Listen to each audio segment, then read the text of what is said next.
Hi everyone, this is clearly turning out to be my new favorite spot, and I want to try and do more of these videos outside and try and change around the background a little bit so it's a little bit more interesting, but this is really a nice spot for now, so let's dive in. We have a full moon in Virgo at the very first degree of Virgo, between 0 and 1 degree of Virgo, tomorrow morning, February the 19th, 7:53 a.m. Pacific time.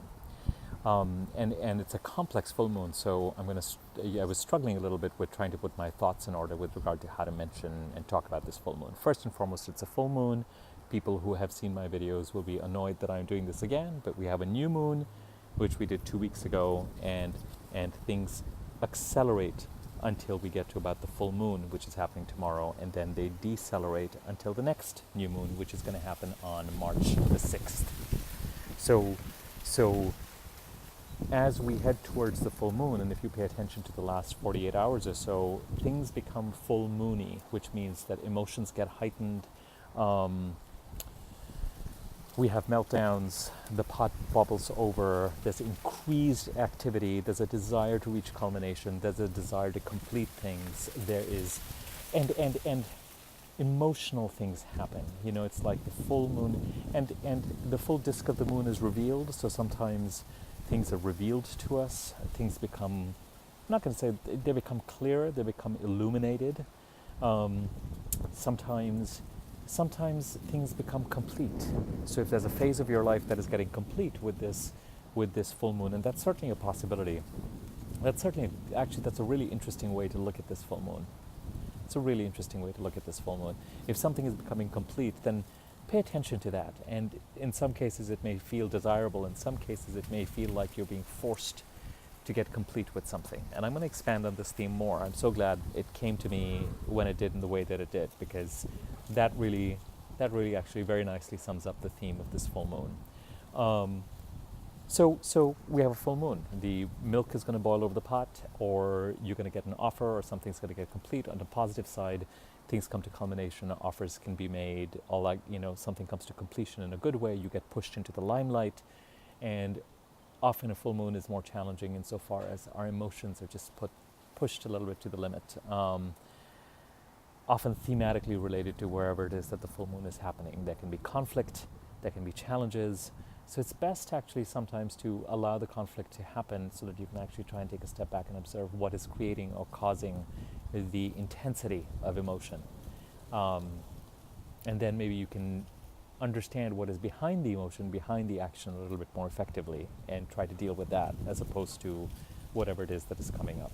So let's talk about why I think that this is such an interesting or murky full moon, and why right now is an interesting time astrologically. So the theme, and I'm not going to spend a lot of time going over what I've gone over in my previous couple of videos, 2 or 3 videos, but certainly since January, the theme of forward movement has been pronounced. And while things are not as frantic or feverish as they were at the end of January in terms of forward movement, where you're literally pushed into where we were all feeling almost, where for so much of 2018 it was about wait and wait and wait and wait and wait. The first month of 2019 was like, why are we moving so fast after moving so slow? The theme of forward movement is still active, and as I said in my last video, in many respects the new year really started at the beginning of February, because January there was such an acceleration to complete or release something that it's almost like we were letting the last year go quickly, and February the 4th or so is what started the new year. And so the theme of forward movement remains active, and it's a little bit more mildly placed, but it continues to be decisive. So by all means, look to taking action and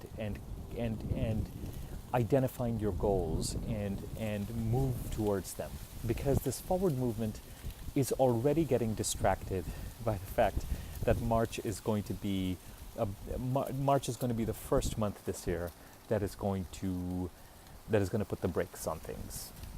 And it's going to be as if the hyper progress in January and the progress in February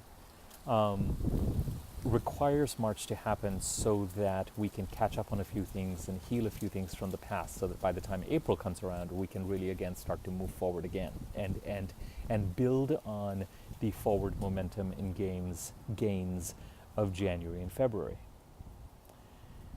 Let me continue to expand. Areas of your life where there was a crisis in 2015 and 2016, and particularly the latter half of 2015 and the first 3 quarters of 2016, I would not be surprised if since the beginning of February, but certainly since about February the 5th to 10th, have started to take precedence in a way that is distracting, in a way that may not be directly linked to whatever it is that you're trying to do and wherever it is that you're trying to go, but they are coming up. And pay attention to how and where they are coming up, and they are not decided yet. Matters are not decided yet. So forgive me because I'm going to do a little bit of astrological gobbledygook for a second. So Mercury entered Pisces on February the 10th. And Mercury is going to stay in Pisces, and on March the 5th, 6th, it's going to go retrograde, and then on March the 26th, it's going to go direct again. And it's going to be direct in Pisces through a certain portion of April. So Pisces is where we had some pretty intense astrological activity and eclipses in 2015, 2016, and crises. And you don't need to know the sign, you can just think back at that time and figure out where things were happening for you or for your loved ones, and see if they're going to come up again for some sort of revisiting. The ultimate aim of the revisiting by April is healing and some further resolution. But February, when Mercury goes direct for the first time and goes over the degrees it's going to go over when it's retrograde, it brings up things.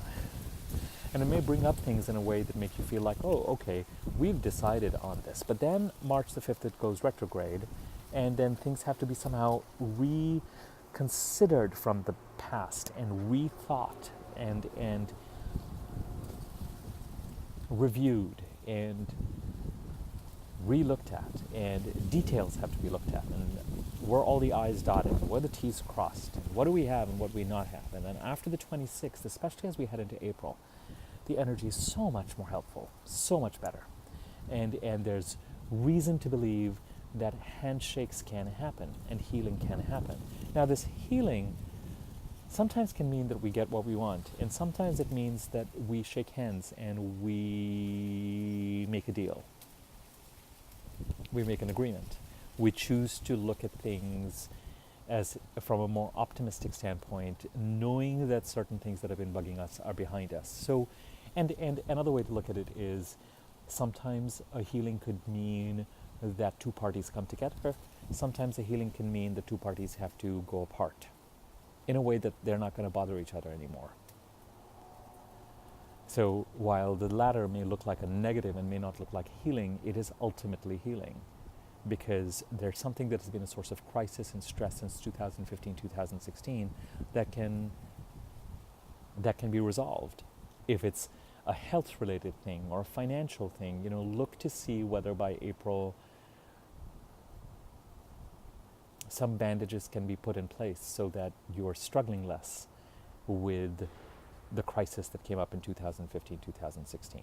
So even though, then the reason why this is important with this full moon, this is a lengthy thing, so I'm going to keep going. The reason why this is important is, between today and tomorrow, the sun enters the sign of Pisces, which is where Mercury already is and Neptune is, and the eclipses happened in 2015, 2016, and where Mercury is going to go retrograde. So we've got the sun coming in there and illuminating this part of the chart also for the next 30 days. And the moon is entering Virgo right opposite the sun, and it is creating this full moon. So while the full moon is happening in Virgo, you cannot ignore the planets it is opposing. The moon is going to be full, and it is going to go past the sun, and then it's going to go past Neptune, and it's going to pass Mercury. And so thematically, this sort of healing process is going to be, and wherever Virgo is, you always look to the sign and the house opposite also at the, there's a conversation at all times that is happening between a particular sign in a house and whatever's happening in the opposite sign in a house. You can't ignore it.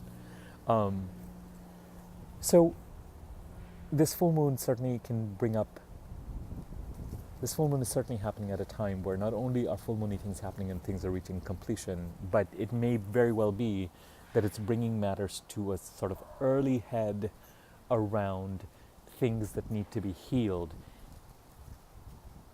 in by April, with March being really a kind of a murky month where there's a certain amount of confusion and conflict perhaps that needs to be worked through, a certain amount of rehashing things from the past, a desire to relook at everything and really make sure everything is done. So the next new moon, I feel like I should mention this, was on March the 6th, and that is the murkiest new moon. Mercury stationary at that time, just getting ready to go retrograde, and it is conjunct Neptune, and that is a murky, confusing new moon. So enjoy the forward movement till the end of February. Take action. Start preparing for whatever it is that you feel like you need to heal and need resolution on, especially if it's been going on since 2015, 2016, and prepare for some of that to last for a couple of months. And just see what the next couple of months brings, and look at it from the spirit or perspective of things having moved really, really fast in a certain direction, January and February, and us all needing the pause and needing the distraction of dealing with 2015, 2016 things, so that we can actually eventually move forward even more, because the forward movement of January and February is not done. The forward movement of January and February just propelled us to a space. And that space still wants to move forward. But there's something about the narrative that suggests that it cannot until some other crap is taken care of that's holding us back. And it's that crap that is holding us back that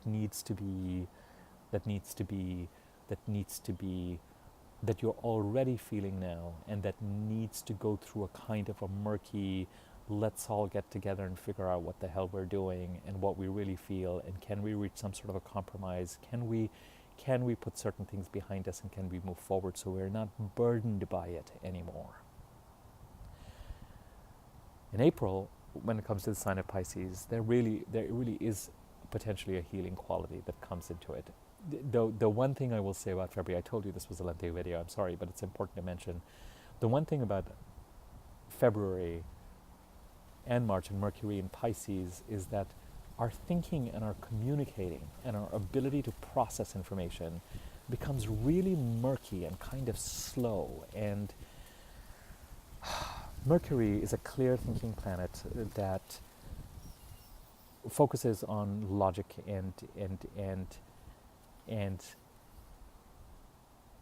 communication and transacting. And Pisces, of all the signs, is the most not concerned with figuring things out. It really is kind of more concerned with letting things go and letting boundaries dissolve and being in a much more spiritual place that is not of the here and now. And Mercury struggles in Pisces, therefore, to reach conclusions and to provide clarity and to be able to allow us to think clearly and to allow us to write clearly and do things in a timely manner or quickly. So some of that energy, if you're feeling it in February, just be patient. It's going to be around till April. With April, some helpful things. After March the 20th, actually, some helpful things starting to come into view. But right after March the 20th, as Venus enters Pisces, then you have Mercury going direct. So I would say wait till April for some of that healing and some of that clarity to come on board. Let me mention one more thing. Wow, 14 minutes, that's okay. I can keep going, I've done longer videos. The other thing about this full moon is that it follows on the heels of two conjunctions, one of which is very serious and grave and practical, and one of which is very murky. So Venus and Saturn came together today, just before the full moon tomorrow. And what that essentially means is themes of fiscal responsibility and relationship responsibility and boundaries in relationships, and discipline and hard work being needed for artistic and creative activities, or activities that have to do with beautification. You know, you're working on your garden, you're working on your apartment, you're working on interior decoration, you're working on a painting. If something like that is your profession, you might find that you're having to do something professional related to something creative. But more importantly, fiscal responsibility and relationship boundaries, you know, the full moon is coming right after this particular transit that requires, you know, Venus is all about enjoyment fundamentally, and Saturn is about discipline and hard work and non-enjoyment and a certain amount of renunciation of enjoyment, actually, to do the hard work to get what it is that you desire. So Venusian themed activities, love, romance, creativity, money, luxuries, relationships, relating, the feminine aspect of things, can be hit with a certain amount of seriousness as we head into the full moon. And the full moon just kind of shines a light on everything that's been going on and exaggerates it anyway. And the second thing is, I mentioned that in the sign of Pisces where these crises were occurring, Mercury is there, and just today Mercury and Neptune came together. And Neptune rules Pisces, so you have Mercury in Pisces, Mercury being this, let's talk and let's be clear and let's communicate and let's sign contracts and let's write things and let's be effective in communicating and transacting. And Pisces is all about, no, screw transacting, you know, let's put up our feet and let's love each other and let's not care about these things. And then Mercury, not only is it in Pisces, it today meets up with the ruler of Pisces, Neptune, the ultimate, I don't care about anything except God and collective and the numinous and inspiration and nothing practical. So you have this very practical transactional planet meeting up with this ultimate non-transactional impractical planet. And so it can again very much mean that this full moon is bringing to light parts of your life that feel really murky and confusing, and is there deception, and is there it can bring up fears, and in a certain sense it can make you feel like you're being asked to give up on things and dissolve boundaries on things and be ultra generous in areas to some extent that you don't feel like you should be. It might ask you to release things that you don't feel that you're ready to release. So pay attention to all these themes. Let me bring this together. It's a full moon in, a little over 12 hours time. If things have been getting heated and animated and intense emotionally, and things have been coming at you and communications have been coming at you, so that's another thing to look out for.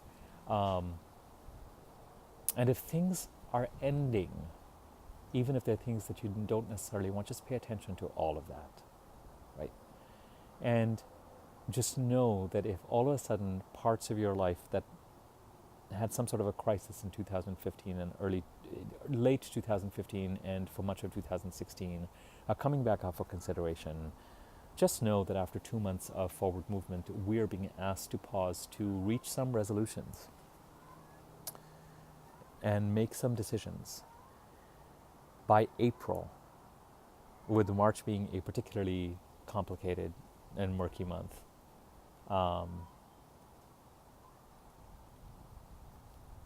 so that we can start to shed some of this baggage and really take advantage of wherever it is the universe is trying to push us, as it has in January and February. And in the short term, if you felt that as you've headed towards this full moon, you've had themes of fiscal responsibility, fiscal seriousness, relationship boundaries, murky communications come to the fore, just know that you're not crazy and it's somehow part of the process. And this whole Pisces crisis 2015-2016 stuff, quite frankly, you should already be feeling it. It should already be showing up. And it could be showing up in ways right now that are creating conflict, that are coming up in negative and challenging ways, because you might be forced to take certain actions, and those actions may need to be re-examined in March in such a way that by the time you head towards April, there can really be some clarity with regard to what can be done to help everyone to move forward and put certain things to rest. Okay? I will leave it at that. Please feel free to like, comment, share the video. I would appreciate it, especially if you find it useful. And yeah, I will see you guys in a couple of weeks' time. Thanks. Bye.